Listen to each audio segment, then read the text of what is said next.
সবাইকে, কেমন আছো তোমরা সবাই? আশা করি সবাই খুবই ভালো আছো। আর welcome back to my another blog. তো আজকে আবারও একটা তোমাদের সঙ্গে ব্লগ শেয়ার করছি। অনেক দিন পরেই ব্লগটা শ্যুট করলাম। তো আজকে একদম সকালেই আমরা বার হয়ে গেছি। আজকে যাব নৈহাটি। আশা করি ইন্ট্রো দেখেই বুঝতে পেরে গেছো, নৈহাটি বড় মায়ের কাছে যাব আজকে আমরা।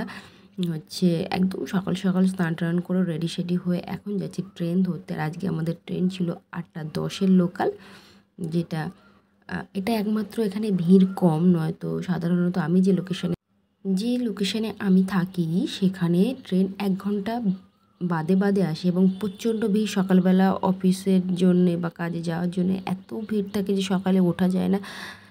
মোটামুটি 10:30 বা 11টার পর থেকে ভিড়টা কমে। মানে ওই ভিড়ে জার্নি করার মতো দম আমার একদমই নেই সিরিয়াসলি। তো ওই জন্য একমাত্র লোকাল ছিল, ওই জন্যেই আমরা কিন্তু 8:10টায় ডিসাইড করলাম। আর এখানে আমরা চলে এলাম শিয়ালদাতে। আর ঈশাটা প্রচণ্ড বায়না করছিল, তার কারণ ট্রেনে ভিড় ছিল, গরম, কিছু খাওয়ার জন্য বা কিছু বদমাইশির জন্য এখানে বায়না করছিল। তারপরে ওখান থেকে একটু কিছু খাবার কিনে দিলাম। আর এখানে দেখো তখন কাঁদছিল, আর এখন মুখটা দেখো একদম ফ্রেশ হয়ে গিয়েছে। তার কিছু একটা বায়না করছিল, যেটা দিইনি বলে ওর মাথা গরম হয়ে গেছিলো। আর এখানে যে একটু খাবার কিনেছিল সেটা বসে বসে খাচ্ছে। আর আমরা একদম, যেহেতু পুজো দেবো তারপরে খাওয়া দাওয়া করবো বলে আমরা কিছুই দাঁতে কাটিনি, মানে শুধুমাত্র ব্রাশটা করেই আমরা স্নান টান সেরে বেরিয়ে গেছিলাম। আর ওটা ছিল আমার একটা পুচকু পুচকু ননদ। তার কারণ হচ্ছে আমার মাসি শাশুড়ির মেয়ে, মানে ও আর ঈশান একটু 1 বছরের গ্যাপ, মানে ছোট ঈশান। তারপরে দেখো ট্রেনের মধ্যে এটা ছিল আমাদের নৈহাটি লোকাল, না এটা যত সম্ভব কি লোকাল বলতে পারছি না। তো নৈহাটি যাওয়ার জন্য যে ট্রেনটা আমরা ধরেছিলাম তো সেখানে অনেক ফল এসেছিলো। তো আমি ভাবলাম একটু ফল নিয়ে নিই, মানে গাড়িতে ঈশান তো বায়না করে যে সমস্ত খাবারগুলো ওঠে প্যাকেট জাতীয় খাবার, তো আমি দিতে চাই না, ওই জন্য ভাবলাম একটু ফল নিয়ে নিই। ওখান থেকে একটা আপেল কেটে নিয়েছিলাম এবং এখান থেকে নিয়েছিলাম মুসাম্বিও আমি 3টে কেটে নিয়েছিলাম যাতে করে ও খায়। তো এখানে মোসাম্বিগুলো সত্যি বলতে খুবই ভালো ছিল আর বেশ মিষ্টি ছিল। তো এই ফলগুলোই আমরা জাস্ট কিনে নিয়েছিলাম ওখান থেকে। আর তারপরে দেখো সুন্দর মনোরম পরিবেশ। তো একের পর একবার আমরা একটা স্টেশন পার হচ্ছি। আর আমাদের লোকেশন থেকে যে লোকেশানে আমরা গিয়েছিলাম 2 ঘন্টা লেগেছিল সময়, মানে শিয়ালদা থেকে 1 ঘন্টা নৈহাটি, এবং আমি যেখানে থাকি সেই লোকেশান থেকে শিয়ালদা 1 ঘন্টা, মোটামুটি আমাদের 2 ঘন্টা লেগেছিলো এখানে যেতে। তারপরে দেখো স্টেশন থেকে নেমে চলে এসেছি। একদম স্টেশন থেকে নেমে এসে দেখি প্রচণ্ড রৌদ্র, ছাতা টাঙিয়ে নিলাম। তারপরে দেখলাম হঠাৎ নতুন করে দেখছি এই চলন্ত সিঁড়িটা এখানে, কিন্তু মা প্রচণ্ড ভয় পাচ্ছিলো বলে একটু আমি দাঁড়িয়ে গেছিলাম। তারপরে এখানে ঈশানের পাপার সঙ্গে আগেই চলে গেল। আর ওখানে স্টেশনের উপরে উঠতেই দেখি যেখানে ওই যে 108টা জবার মালা পাওয়া যাচ্ছিলো। তো ভাবলাম এখান থেকেই নিয়ে নিই। এটা আমি যখন আগে একবার এসেছিলাম তখন এই ফেসিলিটিগুলো এখানে ছিল না, জাস্ট আমরা ওখানে যেতাম, ওখান থেকে কেনাকাটা করতাম। যখন থেকে মন্দিরটা নতুন হয়েছে তখন থেকে যত সম্ভব এইসব ফেসিলিটিগুলো এসেছে। তো এখান থেকে একবার যাওয়ার পথে ফার্স্ট পেয়ে গেলাম বলে একদম বার্গেনিং বা কিছুই করিনি, জাস্ট যে দামে বলেছে সেটাতেই আমরা এক কথাতে এটা নিয়েছি। তার কারণ আমাদের ছিল মানসিক পুজো, মানে বাবার নামে মানসিক দেওয়া ছিল আমার শ্বশুরের নামে, ওই জন্যে আমরা আর কোনো দরদাম বা কিছুই করিনি। যেটা দাম বলেছিল সেটা, কিন্তু এখানে একটু বেশি দাম। আর তারপরে মন্দিরের কাছাকাছি গিয়ে দেখলাম ওখানে কম দাম, কোনো অসুবিধা নেই। তারপরে এখান থেকে এগুলো আমরা কেনাকাটি করে নিলাম।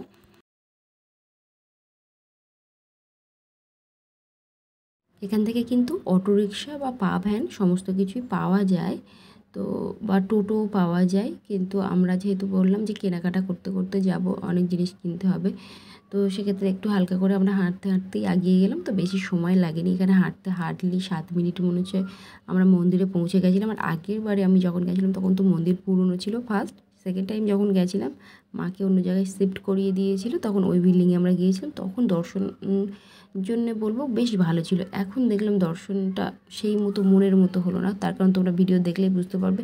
মায়ের কাছে তো পৌঁছাতেই পারলাম না, এতটাই ভিড়। আগের যে 2বার গিয়েছিলাম খুব সুন্দর ফেসিলিটি পেয়েছিলাম, যে জাস্ট মায়ের সামনে দাঁড়িয়ে একটু কিছু করতে পারবে, মানে এরকমভাবে ভিড়টা হতো। কিন্তু কেন জানি না এখন যেহেতু জায়গাটা অনেকটা বড় হয়েছে, স্পেস বড় হয়েছে, তত লোকের ভিড় বেড়েছে, আমি একদমই সামনে যেতে পারিনি। খুব চেপে চুপে রাস্তা দিয়ে একদম কী বলবো, কারোর পায়ের তলা থেকে গলে গিয়ে মায়ের সামনে একটু মায়ের মুখটা দর্শন করলাম, মানে কি বলবো, এত ভিড় ছিল। তো চলে এলাম মন্দিরের কাছাকাছি, আর এখান থেকে মায়ের জন্য একটু ভোগ নিয়ে নিলাম, আর ভোগ আর যা যা লাগে আর কি, তো এখান থেকে আমরা ঝটপট করে কিনে নিলাম।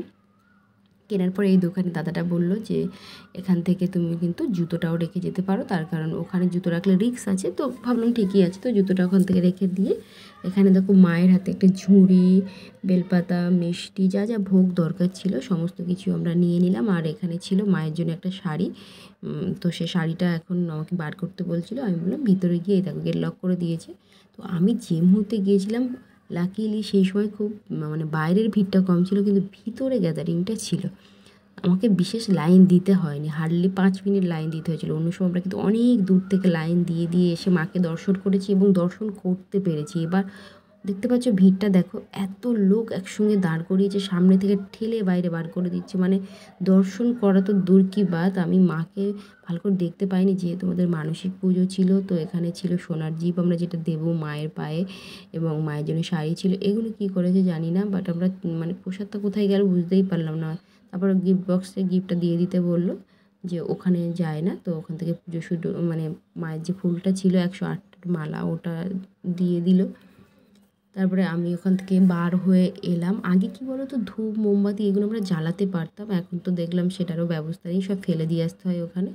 তো যেহেতু মায়ের দর্শন করেছো, সাথে সাথে বাবার দর্শনটা করাটা কিন্তু অত্যন্ত পুণ্যের কাজ। তো পাশেই ছিল শিব বাবা, তো ওখানে একটু দেখো আমরা ওই যে দুধ গঙ্গা জল ওইটা কিনে নিলাম, ওটা 10 টাকা করে নিয়েছিল। তো ওখানে মাসিমণি আগেই গেল, ওটা মাসিমণি বললো তুমি আগে দিয়ে নাও তারপরে আমি দেবো।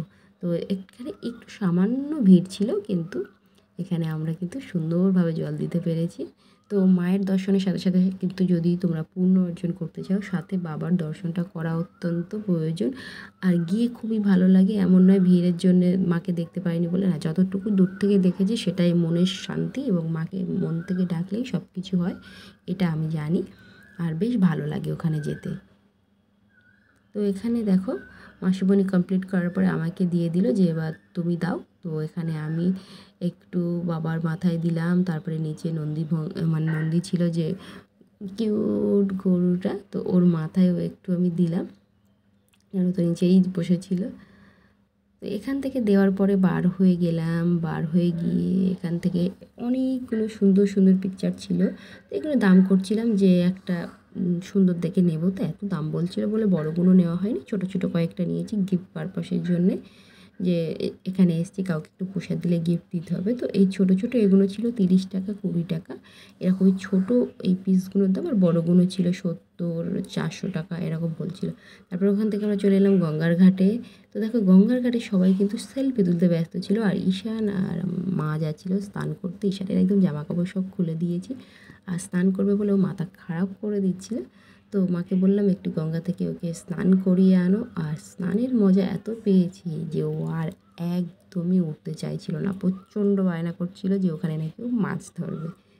মানে কি বলবো, ও গঙ্গাতে গিয়েছিল মাছ ধরতে, তো কয়েকটা ওকে মা বললো না এখানে কোনো মাছ পাওয়া যায় না। রৌদ্রে দেখো আমি আর মাসিমণি ওদের দিকেই দেখছিলাম আর হাসছিলাম, মাসিমণি ছাতাটা ধরে রেখেছিল, আর আমি এখান থেকে ওকে চেঁচাচ্ছিলাম। তার কারণ হচ্ছে বদমাইশি করছিল অত্যন্ত পরিমাণে, মা হাত ধরে রাখতে পারছিল না, বললো তুমি ধরো, আমি পারছি না একে। তো ওকে আমি একটু ভয় টয় দেখিয়ে নিয়ে আসবো বলে সামনের দিকে গেলাম, কিন্তু না, সেই একই বায়না, আমি জল থেকে উঠবো না। আমি বললাম ঠিক আছে একটু পরিষ্কার জল দে তো, আমি একটু মুখে দিইনি, তার কারণ মায়ের মানে গঙ্গার জল একটু মাথায় চোখে মুখে না দিলে ফ্রেশ লাগে না। তো আমি একটু দেখছি পরিষ্কার, তো কী বলবো এখানে ভীষণ পরিষ্কার জল, যে নেওয়ার মতো না, কিন্তু তাও একটু মা গঙ্গা নাম করে ছিটিয়ে নিলাম। আর এই বদমাইশটা তো উঠতেই চাচ্ছে না, তো ভয় টয় দেখিয়ে ওকে সোজা টেনে উপরে এনে মাথা টাথা মুছিয়ে আমরা এখান থেকে খাওয়া দাওয়া করে চলে যাব। তার কারণ হচ্ছে এরপরে ট্রেনগুলো আরও ভিড় হয়ে যাবে, তো এখানে আমরা দাঁড়াতে পারছিলাম না। তো গিয়ে খুবই ভালো লাগলো, তোমরাও কিন্তু যেও ওখানে, আশা করি তোমাদেরও ভালো লাগবে। তো ওখান থেকে চলে আসার পরে আমরা এখানে একদম সামনে দেখলাম কচুরির দোকান আছে, তো এই দোকানটাতে আমরা আগেও একবার খেয়েছি। তো তাহলে ভাবলাম যে তখন খেয়েছিলাম বলে এখানে আরেকবার অর্ডার করে দিলাম। তার কারণ হচ্ছে 20 টাকার 4টে কচুরি ছিল, আর সঙ্গে একটু ছোলার ডাল। তো ওটা করে আমরা বেশ তাড়াহুড়ো করে খেয়ে নিই। চিরঞ্জিত এখানে আমার বললো আংটি দেখো, এই দেখো কত ধরনের আংটি। তো একটু দেখে নিলাম, কিন্তু আমি তো সাধারণত অত আংটি মানে ওইসব আংটি পরি না। তো এখানে খাবার চলে এসছে, আর খাবারটা প্রচণ্ড গরম ছিল, মানে এটাই হচ্ছে সুবিধা, সুন্দরভাবে গরম গরম ভেজে দিচ্ছিলো, এই জন্যই এখানে দাঁড়িয়ে খেয়ে নিলাম, কারণ ঠান্ডা লুচি একদমই ভালো লাগে না। একদম জাস্ট গরম ভাজছে আর আমাদেরকে সার্ভ করছে। তো এখানে একটু ফু দিয়ে ঈশানকে আমি খাইয়ে নিলাম। তো আমার প্রিয় দর্শক বন্ধুরা, তোমরা যারা আমাদেরকে প্রথমবার দেখছো অবশ্যই আমাদের চ্যানেলটিকে সাবস্ক্রাইব করে রেখো আরও নতুন নতুন ভিডিও দেখার জন্য। আর অবশ্যই তোমরা কিন্তু কমেন্ট করে জানাতে পারো আমাদের ব্লগটা কেমন লাগছে। আশা করি ভালো লাগবে। আর একটু তোমরা কিন্তু ভিডিওগুলোকে শেয়ার করে দিও তোমাদের ফ্রেন্ডস এবং ফ্যামিলির সাথে। আশা করি আরও আপকামিং নতুন নতুন ভিডিও আসবে যেগুলো তোমাদের খুবই ভালো লাগবে। তো এখানে দেখো ঈশান একটু ট্রাই করতে চাইছিল যে আমিও একটু কেটে খেয়ে দেখি। সাধারণত ও হাত দিয়ে খায় না, আমি খেতেও দিই না। তার কারণ হচ্ছে এমনি বাচ্চারা হাত দিয়ে খেলে খাওয়া দাওয়া করবে না। তারপরে ওখান থেকে চলে এলাম, ট্রেনে বসে গেলাম। তা দেখতে পাচ্ছি একটা বড় ড্রামে গঙ্গা জল নিয়ে এসেছি। আর এখান থেকে মা একটা এই যে পিঠ চুলকানো জিনিস নিল। তার কারণ গরমে ঈশানের প্রচণ্ড ঘামাচি বার হয়ে গেছিলো, পিঠ চুলকাচ্ছিলো ভীষণ। তো মা ওকে ওটা কিনে দিল যে এনে এটা নিয়েই তুই একটু পিঠটা চুলকা। আর ওখান থেকে সোজা চলে এলাম শিয়ালদায় এই উপরের বড় বড় ফ্যানের হাওয়াটা খাচ্ছিলাম আর মনটা ভীষণ ঠান্ডা হচ্ছিলো। তো তোমরাও এরকম বড় ফ্যানের হাওয়ায় যদি ঠান্ডা হাওয়া খেতে চাও এই গরমের দিনে শিয়ালদায় চলে যাও। তো আজকের মতো ব্লগটা এখানেই আমি এন্ড করছি। দেখা হচ্ছে আবার একটা নতুন ব্লগে। তত সময় ভালো থেকো, সুস্থ থেকো। তার কারণ আমাদের ট্রেন ঢুকে গেছিলো ক্যানিং লোকাল। তো ক্যানিং লোকাল ধরবো সোজা চাম্পাহাটি বাড়ি। তো আজকের মতো টাটা, দেখা হচ্ছে নতুন ভিডিওতে, বাই।